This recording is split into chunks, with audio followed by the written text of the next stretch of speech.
We're about the next. I'm Chris. I'm ELYN. And this is Single Dad Homestead, brought to you from the beautiful Appalachian Mountains in northeast Tennessee. What are we doing today, ELYN? Cooking. We're cooking. We're going to do some jarred mixed vegetables. And we're going to show you the way we do that. And hopefully it'll help you out a little bit. So I'm going to turn you around here. ELYN is not going to actually cook today. And the reason ELYN's not going to cook today is because we're using the pressure canner. And that's a real hard one. She's got to get a little bit bigger to do that, don't you, ELYN? But you help pick the carrots. Hey, let's not play around. We're making a video. You got to pick the carrots. You got to help pick the rest of the vegetables, didn't you? All right. So let's go over here and show them what we're going to do. Not really the beans, though. Well, yeah, I picked all the beans, but I'm not putting beans in this mixed vegetables. All right, guys.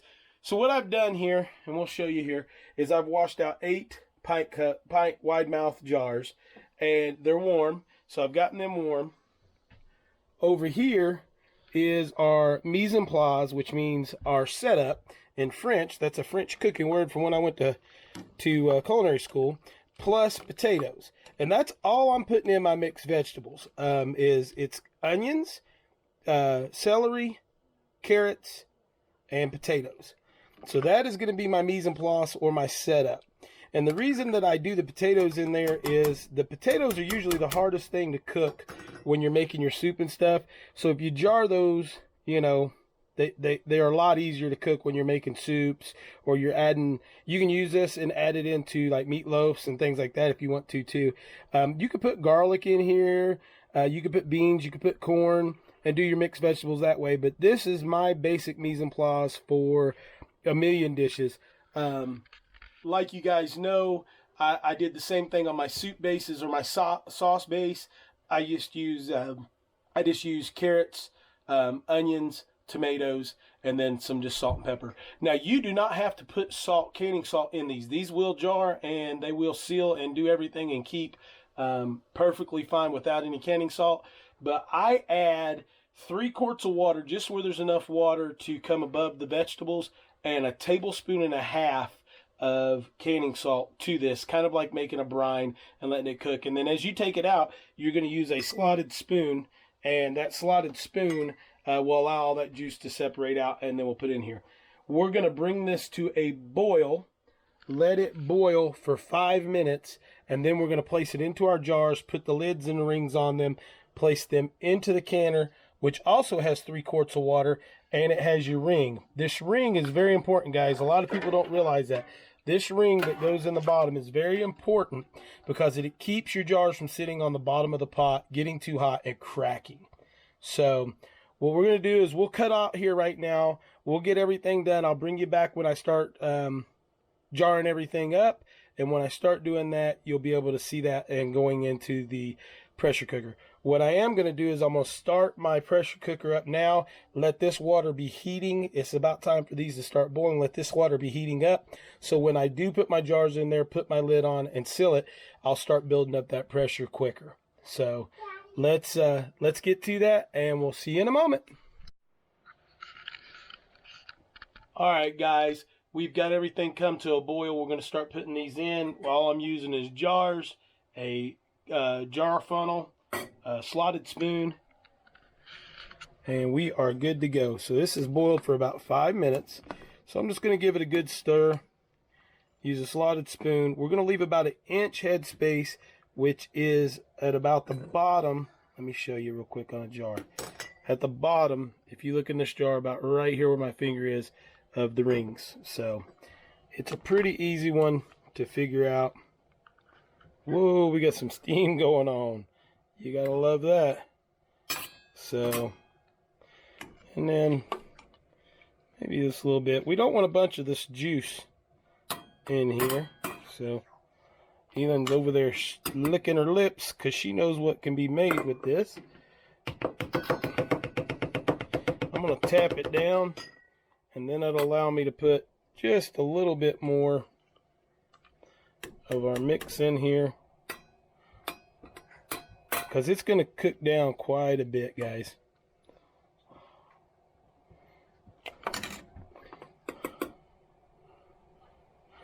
Move it to our next one. Pop that. Take our lid, our ring, slide it. Well, I messed up. We need to wipe the ring all the way around. I'm trying to do this with one hand and it's kind of hard. So then we're going to put our ring and our lid on, tighten it up, and then I give it just hand tighten, and it's hot already. So I'm going to go ahead and slip that into there. So now I'm going to set you guys up right here so you can kind of watch me go a little bit faster. Okay. Let's see. I think that'll work out pretty good. Let's see if get the jar. Yep, you guys can see me go a little quicker with two hands. This amount that I made should make the full 8 pints that we're doing. ELYN's over licking her lips still.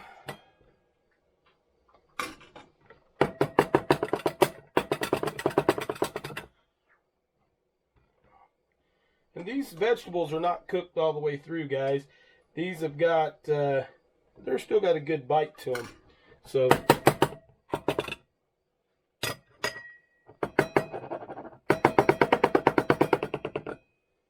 a little bit of space left in that one. A little easier to wipe them with the hand that's free. Tighten them into the jar, or into the canner. So I guess they're all going into the jar. Get all these done. And then we're going to pressure can these for 10 minutes at 10 pounds of pressure. So they don't pressure can that long. 10, you could go 15 minutes if you want to try to be a little safer, I guess. But I found that 10 pounds for 10 minutes is where we need to be, and works out pretty good.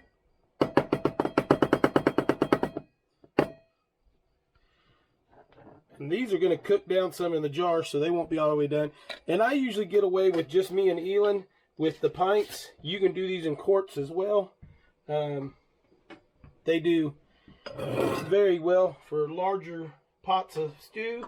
But with the pints, if I have company come over, I know I can put 2, even 3 of these into a pot and do just as well. So.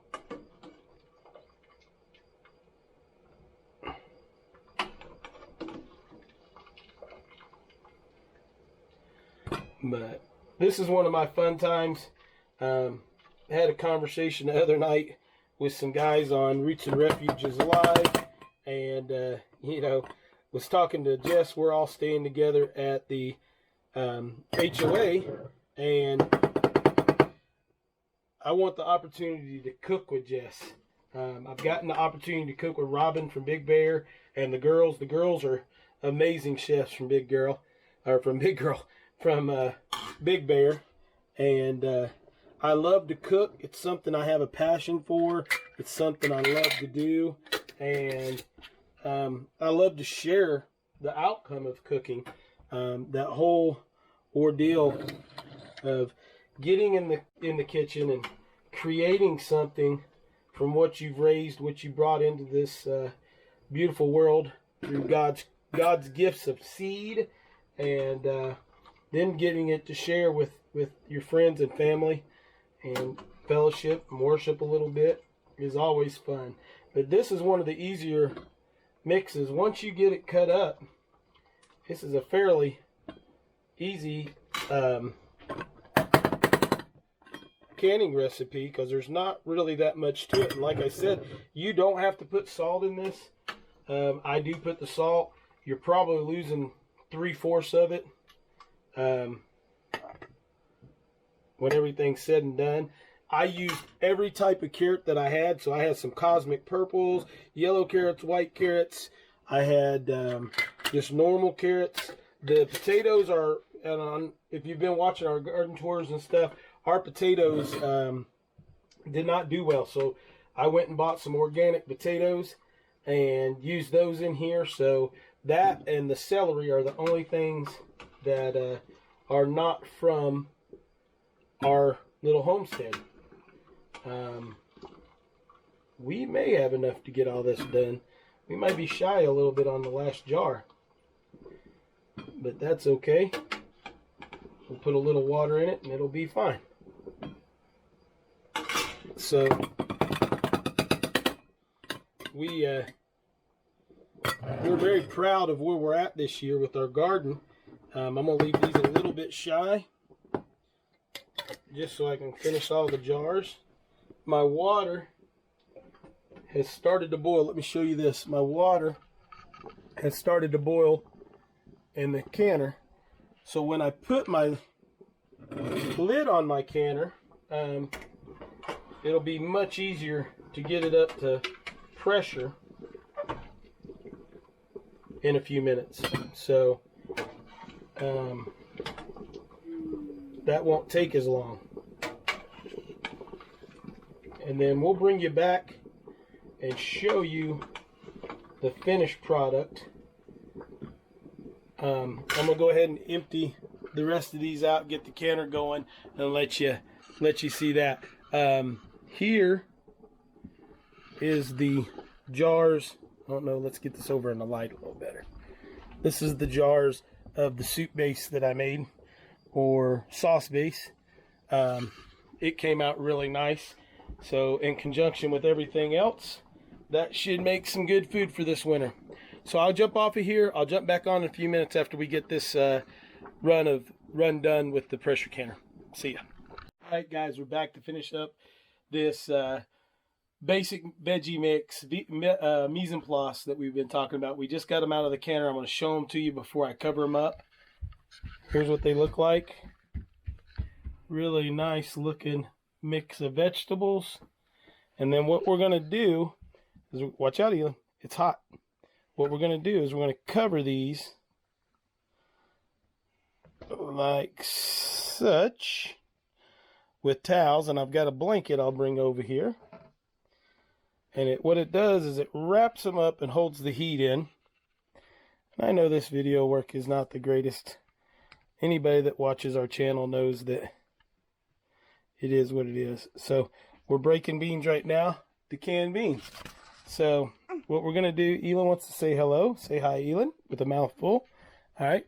And then I have a blanket that I actually use to cover and seal all of these up.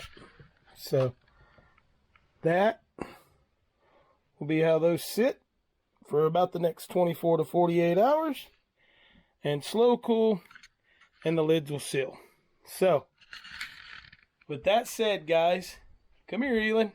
I'll say all of it. Okay, with that said, God bless. Live what God gives you, and we're out of here. We're out of here.